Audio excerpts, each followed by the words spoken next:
Bonjour à tous, je me présente, je m'appelle Marouane Bouhaja, ingénieur en industrie alimentaire, manager pendant plus de 10 ans. Aujourd'hui, je suis praticien en programmation neurolinguistique et coach de vie praticien. J'ai traité plus de 150 cas d'accompagnement, soit au coaching individuel ou encore en coaching d'emploi, chose que j'essaye de vous présenter actuellement. Aujourd'hui, je vais essayer de vous présenter un petit chapitre que nous avons pu voir durant nos 2 derniers workshops, soit comment considérer un problème en tant qu'opportunité. D'accord. Donc, je vais être bref, un problème est une opportunité. Je vais citer tout d'abord les raisons que vous connaissez tous, parce que ça nous incite à être responsables, à reconsidérer nos méthodes, à revoir la répartition de nos ressources et à revoir les dysfonctionnements possibles et les éviter. En parallèle, nous avons essayé d'effectuer un petit exercice durant le workshop et c'était merveilleux. Et ça s'est terminé merveilleusement bien. Nous avons considéré un problème du passé que nous avons pu résoudre avec succès.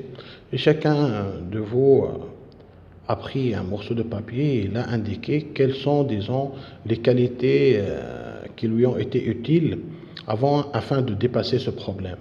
Et nous avons pu voir que ces mêmes qualités qui nous ont permis de dépasser certains problèmes dans le passé nous permettent aujourd'hui de résoudre des problèmes dans le présent et dans le futur. Donc c'est ça, le fait de considérer un problème en tant qu'opportunité nous permet de dégager des ressources que nous pouvons utiliser dans le présent et dans le futur pour résoudre tout problème similaire avec moins de temps, moins de stress, moins de tout et plus de réussite et plus de résultats. D'accord. La deuxième partie que je voudrais traiter, c'est comment devenir responsable plutôt que victime. Ça nous aide à avancer. Bon, c'est simple. Si nous considérons par exemple un problème dans le passé et que nous le racontons, certains le raconteront en version victime. Vous pouvez essayer de faire l'exercice. Prenez un bout de papier, vous allez raconter votre problème en version victime. Vous allez dire j'ai subi tel et tel et tel, on m'a fait tel, on m'a fait tel et on m'a fait tel. Et vous allez ensuite le répéter en version responsable.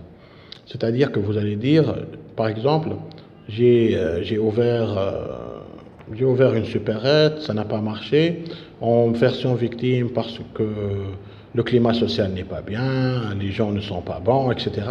En version responsable, ça serait j'ai ouvert une supérette, j'ai pas bien fait, disons, j'ai pas bien considéré l'endroit, j'ai pas bien choisi l'emplacement, etc.